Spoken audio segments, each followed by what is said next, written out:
Hello everyone, मैं Prabhat Kumar. I welcome you all to JRS Mantra team. और मुझे बताते हुए खुशी हो रही है कि इस बार JRS मंत्रा की टीम ने सेकंड सेमेस्टर ग्रुप के लिए भी अब कोर्स लॉन्च कर दिया, जहां पे मैं प्रभात कुमार आपको कम्युनिकेशन स्किल्स इन इंग्लिश पढ़ाऊंगा।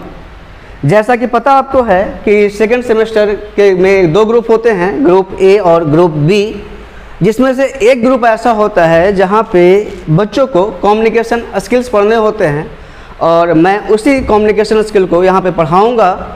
तो चलिए अपनी बातों को मैं एक छोटी सी शायरी के साथ शुरुआत करता हूँ। और छोटी सी शायरी कुछ एक मोटिवेशनल शायरी है। चलिए शुरू करते हैं।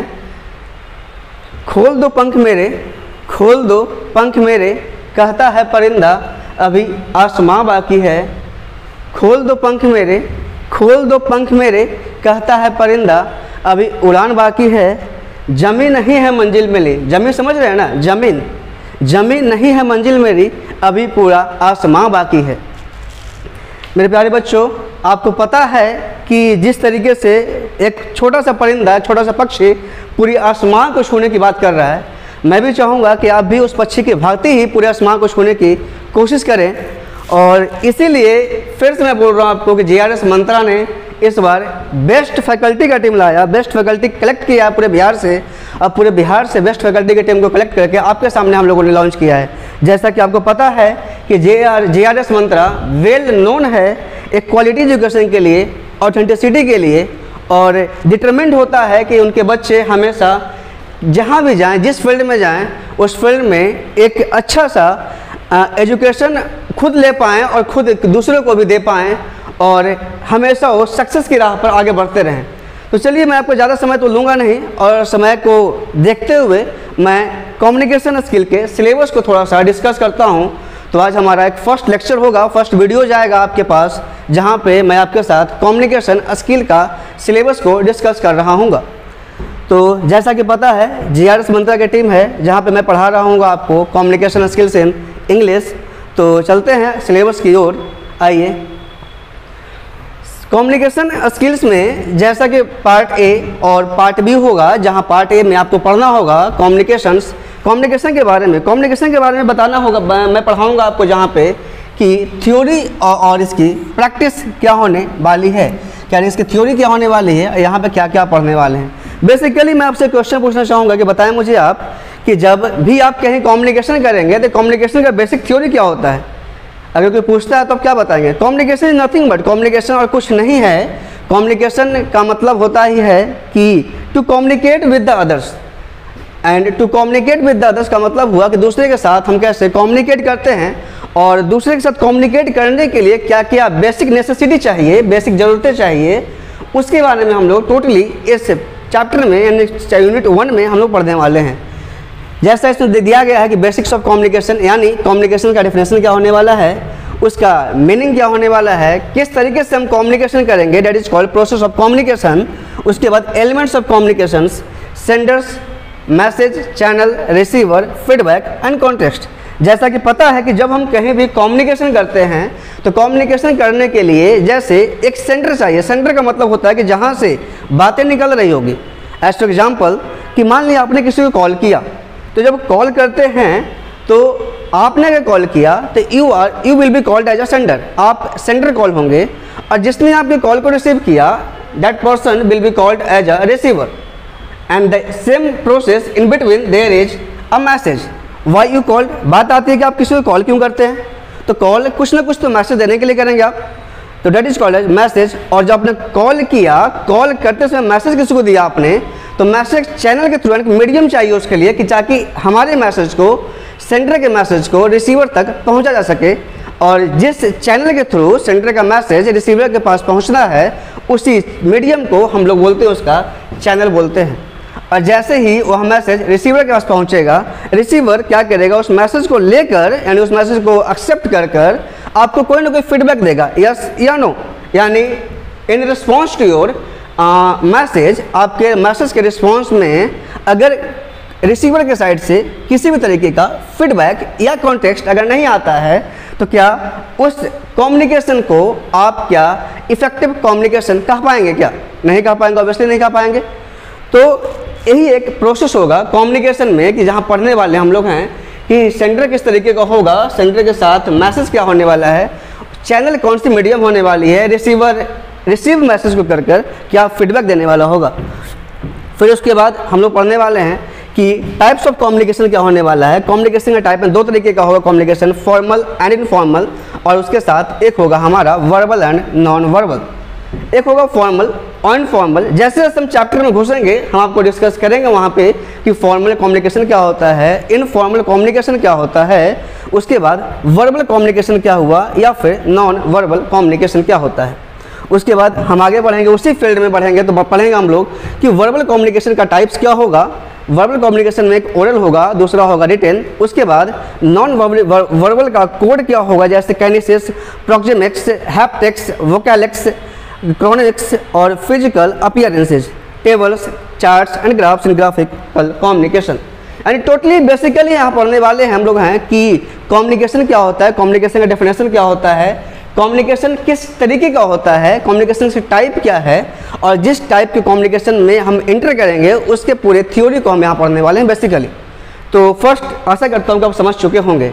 हाँ बिल्कुल, तो चलते हैं आगे हम लोग नेक्स्ट स्लाइड की ओर और बात करेंगे वहाँ पे कि नेक्स्ट हमारा स्लाइड क्या होने वाला है। नेक्स्ट स्लाइड होने वाला है कि जो कम्युनिकेशन हमने किया उस कम्युनिकेशन को और बेहतर यानी कि और बेस्ट तरीके से उसको हम इफेक्टिव कैसे बनाएंगे। क्योंकि अगर कोई भी कम्युनिकेशन हमने किया और कम्युनिकेशन अगर इफेक्टिव नहीं हुआ तो क्या कभी भी उसका पॉजिटिव रिस्पॉन्स यानी बेस्ट रिस्पॉन्स कभी भी क्या आपको मिल पाएगा? ऑब्वियसली नहीं मिलेगा। क्योंकि अगर जब तक बेस्ट रिस्पॉन्स नहीं मिल पाया आपको तब तक कोई भी कम्युनिकेशन कभी भी इफेक्टिव कम्युनिकेशन नहीं कहलाएगा। तो चलिए इसमें पढ़ेंगे हम लोग कि इफेक्टिव कम्युनिकेशन का कॉन्सेप्ट क्या होगा। और यहाँ पे हम लोग 7 C's पढ़ने वाले हैं। 7 C's जैसा कि आप देख रहे हैं यहाँ पे लिखा हुआ है आपका 7 C's क्या होता है। तो 7 C's का मतलब याद रखेंगे कि 7 C's ऑफ इफेक्टिव कम्युनिकेशन एक ऐसा टॉपिक आपका कम्युनिकेशन में आएगा जो आपके एग्जाम पॉइंट ऑफ व्यू से याद रखेंगे आप कि एग्जाम पॉइंट ऑफ व्यू से हर एक साल ऐसा कोई भी साल नहीं रहा जहाँ पे 7 C's पे क्वेश्चन ना आया हो। यानी कि this chapter is going to be the most important chapter for your examinations. यानी ये चैप्टर आपके एग्जामिनेशन के लिए मोस्ट इंपॉर्टेंट चैप्टर आने वाला है जहाँ पे आपको डायरेक्टली क्वेश्चन देखने को मिलेगा कि explain about the 7 C's of for effective communications. यानी 7 C's का सिंपल मीनिंग होता है consideration, concrete, concise, clear, complete, correct और कर्टसियस। यानी आप देख रहे होंगे कि जो जितना भी वर्ड आपने यहाँ देखा सभी की वर्ड के स्टार्टिंग जो वर्ड है वो किससे बाबू शुरू है? स्पेलिंग सी से, अल्फ़ाबेट सी से शुरू है। यानी कॉन्सिडरेट सी से, कॉन्क्रीट भी सी से, कॉन्साइज भी सी से, क्लियर भी सी से, कंप्लीट भी सी से, करेक्ट भी सी से और कर्टसियस भी सी से। यानी इसीलिए इस इफेक्टिव कम्युनिकेशन में चूंकि सभी वर्ड सी से स्टार्टिंग है इसलिए इसका नाम पड़ा है 7 C's। और 7 C's एक इम्पॉर्टेंट टॉपिक होने वाला है, इम्पॉर्टेंट क्वेश्चन बनने वाला है आपके एग्जाम के लिए। तो 7 C's की हम बात करेंगे, फिर हम पढ़ेंगे उसके लिए कि इफेक्टिव कम्युनिकेशन का आर्ट क्या होने वाला है। यानी जब भी हम इफेक्टिव कम्युनिकेशन करने वाले हैं तो इफेक्टिव कम्युनिकेशन करने के लिए हम किस वर्ड का चुनाव करते हैं, यानी which words we choose, that is called as choosing of words. हम किस टोन में बात करेंगे, क्योंकि अगर कोई व्यक्ति गुस्से में है तो अगर उससे आप गुस्से में बात करते हैं तो कम्युनिकेशन इफेक्टिव होने की जगह पे डिफेक्टिव हो जाएगा। यानी वहाँ पे आपको वॉइस भी पता करना होगा किस मोड में बात करेंगे, हमारी मॉड्यूलेशन कि किस मॉड्यूलेशन में बात करने वाले हैं हम, क्लैरिटी अगर हमने कुछ बोला और वो कम्युनिकेशन अगर आपको क्लियर नहीं हो पाया तो क्या कभी भी कम्युनिकेशन क्लैरिटी हो पाएगा? कभी नहीं हो पाएगा। अगर मान लीजिए एग्जांपल लेते हैं हम लोग हैं, सिंपल से एग्जांपल लेते हैं और बोलते हैं हम लोग हैं ए इधर जाओ इधर जाओ। अगर हमने कुछ बोला मान लिया जाए आपके समझ में नहीं आ पाया, हमने तो पूरा लाइन बोल दिया लेकिन क्या वह लाइन आपके पास सही से पहुंच पाया? क्या नहीं पहुंच पाया। जब वह लाइन आपके पास सही से पहुंच ही नहीं पाया तो क्या कभी भी वह कम्युनिकेशन क्लियर हो पाएगा? क्या नहीं हो पाएगा। जब क्लियर हो ही नहीं पाएगा तो क्या उसमें क्लैरिटी आ पाएगी? बिल्कुल नहीं आ पाएगी। जब क्लैरिटी नहीं आ पाएगी तो क्या वह कम्युनिकेशन कभी भी इफेक्टिव हो सकता है? क्या ऑब्वियसली नहीं होगा। उसके साथ साथ यहाँ पढ़ेंगे हम लोग कि कम्युनिकेशन के समय में हमें टाइम मैनेजमेंट भी देखना होगा कि टाइम मैनेजमेंट हमारे लिए इम्पॉर्टेंट होगा। यानी time also plays a basic important role in effective communication. जैसे एग्जांपल देते हैं आपको हम कि मान लिया जाए हम आपके घर आ जाएं, फर्स्ट डे आपके पास बैठे हम, बात किया हमने आपसे, आधे घंटे बात किया, 1 घंटे बात किया। हमारा अगर फर्स्ट डे होगा तो फर्स्ट डे तो आप बिल्कुल हमसे नॉर्मली बात करेंगे, इजीली बात करेंगे, आप हमें समय भी देंगे, हाँ या ना? बिल्कुल देंगे आप समय। लेकिन अगर वही व्यक्ति दूसरे दिन आएगा फिर से, तो चलिए दूसरे दिन भी आप उस व्यक्ति को मैनेज करेंगे, लेकिन वही व्यक्ति फिर तीसरे दिन फिर आ गया, तो क्या हर दिन एक ही कम्युनिकेशन को क्या आप टाइमली मैनेज कर पाएंगे? क्या आप क्या करेंगे? उसको गरिया के भगा देंगे, हाँ या ना? यानी उसके आप टाइम नहीं दे पाएंगे। यानी जो व्यक्ति सेम बात करने के लिए अगर एक बार आकर दूसरी बार फिर आता है, फिर तीसरी बार आता है, चौथे बार आता है, यानी आप टाइम नहीं दे पाएंगे। बोलने का मतलब सिंपल मीनिंग ये है कि जब भी कोई कम्युनिकेशन आप करें किसी के साथ, तो टाइम का एक बेसिक रोल प्ले करेगा, और टाइम आपको वहाँ पे बेसिकली देखना होगा कि टाइम भी कितना ड्यूरेशन हमारा होना चाहिए, कितने देर का हम बात करें ताकि वह कम्युनिकेशन इफेक्टिव हो, कोई सामने वाला व्यक्ति हमसे बोर ना हो पा रहा हो। उसके बाद फिर बात करेंगे, उसके आगे जाए बढ़ेंगे तो हम लोग सिंप्लीफिकेशन का, कि वर्ड्स का हम लोग सिंप्लीफिकेशन क्या होने वाला है। फिर यहीं पे पढ़ेंगे हम लोग कि इफेक्टिव कम्युनिकेशन में हमारे लिए बैरियर्स कौन कौन आने वाले हैं। बैरियर्स का मतलब होता है रुकावटें, हाँ, कि रुकावटें क्या क्या हो सकती है। तो बैरियर्स का मतलब वहाँ पढ़ेंगे इसमें कि बेस टू रिमूव या मिनिमाइज, यानी कि जो रुकावटें हमारे इफेक्टिव कम्युनिकेशन में आएगा उसको हम मिनिमाइज कैसे करें, उसको हम रोके कैसे, कम कैसे करें, या फिर उसको हम रिमूव, बेसिकली टोटली उसको रिमूव कैसे कर दें। ठीक है, यानी बेसिकली जो आपका रीडिंग सेक्शन होगा, रीडिंग सेक्शन में हम पढ़ने वाले हैं कि कम्युनिकेशन क्या होता है, कम्युनिकेशन के टाइप्स क्या होते हैं, उस टाइप में के बारे में पूरी चीज़ पढ़ने वाले हैं। उसके बाद जो हम कम्युनिकेशन करने वाले हैं उस कम्युनिकेशन को इफेक्टिव कैसे बनाएं, इफेक्टिव बनाने के बाद उसमें जो अगर इफेक्टिव बनाने के प्रोसेस में अगर किसी तरीके का बैरियर आता है, कोई रुकावटें आती है, तो उसे हम रिमूव कैसे करें। All clear? तो चलते हैं, आगे बढ़ते हैं। ठीक है, कोई दिक्कत यहाँ तक किसी को? बाकी तो हम सिलेबस जब सिलेबस डिस्कस कर रहे हैं, अभी जब हम चैप्टर में घुसेंगे तो उस चीज़ों को आप बेस्ट तरीके से जानेंगे, आप टेंशन ना लें। चलिए आगे बढ़ते हैं हम लोग। ठीक है, थर्ड आपका है बाबू रीडिंग एंड कॉम्प्रिहेंशन। यानी जब आप रीडिंग एंड कॉम्प्रिहेंशन पढ़ने वाले होंगे तो वहाँ बात करेंगे हम लोग कि वोकैबुलरी क्या होता है। वोकैबुलरी यानी कि जब आप किसी चीज़ को रीड कर रहे होते हैं, किसी कॉम्प्रिहेंशन को, तो वहाँ पे वोकैब मेन रोल प्ले करेगा। यानी वोकैबुलरी का मतलब वर्ड्स, कि जिस वर्ड को लिखा गया उस वर्ड को करेक्टली प्रोनाउंस करना, करेक्टली बोलना। हाँ, तो उस फील्ड में हम पढ़ने वाले हैं वोकैबुलरी के बारे में, कि हम अपने वोकैब्स को इन्हांस कैसे करें। ठीक है, यहाँ पे फिर पढ़ने वाले हैं कि हमारे यहाँ पे कुछ चैप्टर्स आएंगे, और चैप्टर्स बहुत इंटरेस्टिंग चैप्टर आने वाला है। फर्स्ट सेक्शन में हमारा चैप्टर जो आएगा उस चैप्टर का नाम होगा मालगुडी डेज। मालगुडी डेज जो लिखा गया है R.K. नारायणन के थ्रू। यहाँ देखो इस सेक्शन में क्वेश्चन किस तरीके से पूछेगा, मैं डिस्कस थोड़ा कर देता हूँ। यहाँ पे आपको किसी भी टॉपिक का नाम दे देगा, यानी किसी भी चैप्टर का नाम दे देगा। जैसे एग्जाम्पल के तौर पे व्हाट स्टूडेंट्स कैन डू, तो what students can do is written by a, किसके द्वारा लिखा गया, या कहानी या प्रोज या जो भी यहाँ पोएम वगैरह जो भी हो वह किसके द्वारा लिखा गया, तो आपको वहाँ बताना होगा। एग्जाम आपको ऑप्शन मिलेगा, जैसे व्हाट स्टूडेंट्स कैन डू लिखा गया मोहनदास करमचंद गांधी जी के द्वारा, तो आपको बस ये यहाँ बताना होगा कि what students can do Mohandas Karamchand Gandhi ji के द्वारा लिखा गया। यानी कि यहाँ से बेसिकली आप देखेंगे एग्जाम में तो लगभग 4 से 5 क्वेश्चन आएंगे जो ऑब्जेक्टिव टाइप का होगा, और थ्योरी तो आना है। तो थर्ड आपका है secret of work. Secret of work लिखा गया है स्वामी विवेकानंद जी के द्वारा, और फर्स्ट हमने बताया आपका मालगुडी डेज R.K. नारायण के थ्रू। चलिए आगे बढ़ते हम लोग हैं। फिर यहाँ पे सेक्शन 2 आपका है पोएम का सेक्शन होगा। पोएम का सेक्शन में भी यही चीज़ सेम प्रोसेस आपका बनने वाला है कि स्टॉपिंग बाय वुड्स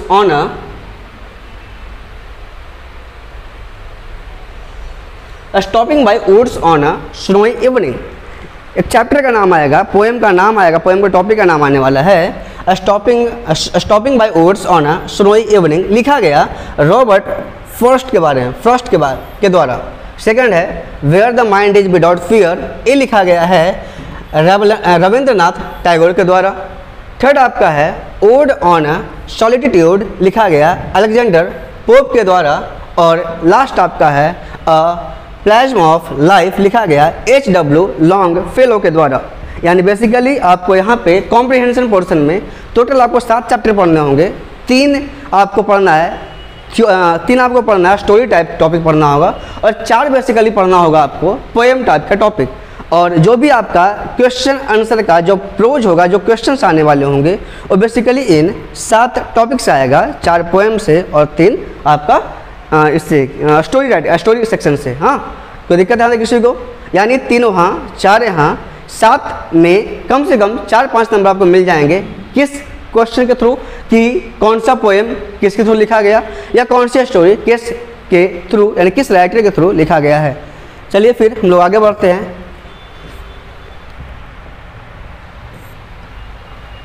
यूनिट 4 जहाँ पे हम पढ़ने वाले हैं टोटली राइटिंग सेक्शन के बारे में।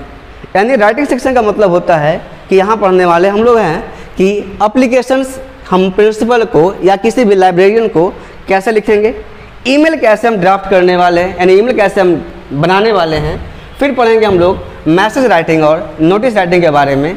उसके बाद हम लोग पढ़ने वाले हैं बिजनेस लेटर्स और inquiry letter, order letter, complaint letter, adjustment letter. यानी बेसिकली हम यहाँ पे 4 पार्ट में पढ़ने वाली चीज़ें हैं। First that is called applications, second is called as drafting of a email, third is called as message writing and notice writing, and fourth is called as letter writing. Letter writing means वहाँ पे letter writing के types जो पढ़ना आपको है। Business letter कैसे लिखेंगे हम लोग, इंक्वायरी लेटर कैसे लिखेंगे, ऑर्डर लेटर कैसे लिखने वाले हैं, कंप्लेंट लेटर कैसे लिखने वाले हैं, एडजस्टमेंट लेटर कैसे लिखने वाले हम लोग हैं, और हम लोग ऑफिशियल लेटर या फिर रिपोर्ट राइटिंग कैसे लिखने वाले हैं। यानी फर्स्ट सेक्शन हमने डिस्कस किया, तो बताया हमने आपको कि फर्स्ट सेक्शन में आप पढ़ेंगे कि हम लोग वहाँ पे कम्युनिकेशन यानी लिटरेचर पोर्शन पढ़ना। लिटरेचर पोर्शन का मतलब हुआ कि कम्युनिकेशन हमारा इफेक्टिव कैसे होगा, टोटली कम्युनिकेशन के बारे में पढ़ना होगा थ्योरी। सेकंड जब हम यूनिट में घुसे तो हमने बताया आपको कि वो भी लिटरेचर पोर्शन होगा। लिटरेचर पोर्शन में एक पोर्शन पोएम का होगा और दूसरा पोर्शन हमारा स्टोरी का होगा। फिर थर्ड पोर्शन घुसे हम लोग तो हमने पढ़ा राइटिंग सेक्शन। राइटिंग सेक्शन का मतलब हुआ कि हम यहाँ पे लेटर लिखना सीखेंगे, नोटिस राइटिंग लिखना सीखेंगे, उसके बाद ईमेल कैसे ड्राफ्ट होता है उसके बारे में पढ़ेंगे हम लोग। उसके बाद हमारा मैसेज कैसे टाइप होता है, मैसेज कैसे लिखते हैं उसके बारे में पढ़ेंगे, लेटर कैसे लिखते हैं उसके बारे में पढ़ने वाले हैं, एप्लीकेशंस कैसे लिखते हैं उसके बारे में पढ़ने वाले हैं, और लेटर्स राइटिंग का टाइप्स के बारे में पढ़ने वाले हैं, और लास्ट यहाँ पढ़ेंगे हम लोग रिपोर्ट राइटिंग कैसे करते हैं। कोई दिक्कत ध्यान है किसी को? आगे बढ़ते हैं तो चलते हैं एक पोर्शन और डिस्कस करेंगे हम इसके बाद, और यहाँ बात करेंगे हम लोग वोकैबुलरी और ग्रामर के बारे में, जो आपको मोस्ट इम्पॉर्टेंट पार्ट होगा आपके कम्युनिकेशन स्किल्स में। क्योंकि जब तक आप कम्युनिकेशन स्किल में आपको ये पता नहीं होगा कि किस वोकैब का कहाँ पे यूज़ करें, हम किस ग्रामर का कहाँ पे यूज़ करें, तब तक आप कभी भी इफ़ेक्टिव कम्युनिकेशन या फिर लेटर राइटिंग या फिर किसी भी लिटरेचर पोर्शन का क्वेश्चन आंसर को आप सही से नहीं लिख पाएंगे। यानी याद रखेंगे कि vocabulary and grammar portion will be the backbone of your communication skill. कोई दिक्कत किसी को? तो यहाँ पे भी हम पढ़ने वाले क्या क्या है, चलती बात करते हैं थोड़ा सा हम लोग कि कॉमन वर्ड्स का वोकैबुलरी क्या होने वाला है। वन वर्ड्स सब्स्टिट्यूशन का मतलब होता है कि अनेक शब्दों का एक शब्द। कोई दिक्कत किसी को? फिर यहाँ पढ़ेंगे हम लोग इडियम्स एंड फ्रेजेस यानी मुहावरा और लोकोक्तियाँ के बारे में बात करेंगे। Parts units usages of synonyms मतलब सेम वर्ड कि सिनोनिम्स का मतलब होता है कि इस वर्ड का सेम वर्ड कौन होने वाला है, और एंटोनिम्स के बारे में पढ़ने वाले हैं। एंटोनिम्स का मतलब होता है कि कोई वर्ड आपको दिया रहेगा और उस वर्ड में आपसे पूछेगा कि उस वर्ड का अपोजिट मीनिंग क्या होगा, that is called as antonyms. फिर पढ़ेंगे हम लोग पार्ट्स ऑफ स्पीच के बारे में, that is called noun, pronoun, verb, adverb, adjective, preposition, conjunction, interjection के बारे में टोटली हमारे पास पार्ट्स ऑफ स्पीच हमारे लिए 8 पार्ट में होंगे, और उस 8 पार्ट के बारे में हम लोग यहाँ पे पढ़ने वाले हैं पार्ट्स ऑफ स्पीच में। उसके बाद हम पढ़ेंगे थोड़ा सा सेंटेंस और क्वेश्चंस के बारे में, यानी सिंपल सेंटेंस कैसे होता है, सिंपल सेंटेंस को क्वेश्चन के फॉर्म में कैसे बदलेंगे। उसके बाद हम पढ़ेंगे क्वेश्चन टेक्स्ट क्या होता है। जैसे हमने बोला कि तुम हम खाते हो कि नहीं, जो हमने की नहीं बोला, कि नहीं लास्ट में जो बोला वही उस सेंटेंस का क्वेश्चन टैग होगा। तो कैसे हम बनाएंगे उसे हम पढ़ेंगे, वो मेरे ऊपर छोड़ दीजिए।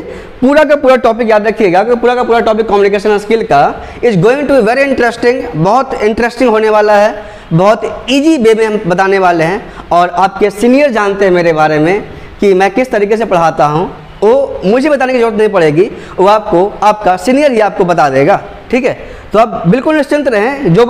जिन बच्चों को यहाँ पे इंग्लिश में डर लगता भी है कि इंग्लिश कैसे होगा, इंग्लिश इतना टफ टॉपिक है, आई प्रॉमिस यू, मैं आपको वादा करता हूँ कि आपके लिए English is going to be the very easy and interesting topic in this semester. English इस सेमेस्टर में आपके लिए सबसे आसान, सबसे इजी और सबसे इंटरेस्टिंग आप होने वाला है। और आप इंग्लिश से प्यार करने लगोगे, मैं आपको वादा कर रहा हूँ फिर से कि आप इंग्लिश से प्यार करने लगोगे, ठीक है। डोंट वरी, बस आप इंतजार करें, ठीक है। आइए आगे बढ़ते हैं थोड़ा सा। फिर हम बात करेंगे कि रिमूवल ऑफ टू क्या होता है, टू को हम कैसे रिमूव करेंगे, एक्टिव वॉइस, पैसिव वॉइस क्या होता है, फिर हम पढ़ेंगे इसके बाद नरेशन क्या होता है, और लास्टली हम इसमें पढ़ेंगे पंक्चुएशन, पढ़ेंगे कि पंक्चुएशन क्या होता है। हाँ, यानी बेसिकली यहाँ पे हम एक ओवरव्यू देखने वाले हैं कि ग्रामर पोर्शन क्या होता है, वोकैबुलरी का पोर्शन क्या होता है। ग्रामर पोर्शन हम शुरू करेंगे, अपने ग्रामर पोर्शन को याद रखेंगे कि शुरू करेंगे हम लोग टेंस से शुरू करेंगे। जैसा कि मैं जब भी शुरू करता हूँ ग्रामर पोर्शन को, तो ग्रामर पोर्शन को मैं हमेशा शुरू करता हूँ टेंस से, और टेंस से शुरू करने के बाद हम घुसते हैं वॉइस में, और वॉइस से शुरू करने के ख़त्म करने के बाद हम घुसते हैं नरेशन में। और ये 3 टॉपिक याद रखेंगे, एक दूसरे टॉपिक से लिंक रहेगा, और 3 टॉपिक में एक भी, हाँ लेकिन अगर आपको याद रखिए क्लास में बेहतर करना है, चाहे ऑफलाइन मोड हो या फिर ऑनलाइन मोड हो, आपको क्लास रेगुलर बेसिस पे अटेंड करना होगा। अगर आप किसी भी क्लास को छोड़ते हैं तो ये भी आप बिलीव रखिए, विश्वास रखिए, रखेंगे आप कि नेक्स्ट क्लास की चीज़ें आपको फिर समझ में नहीं आने वाली।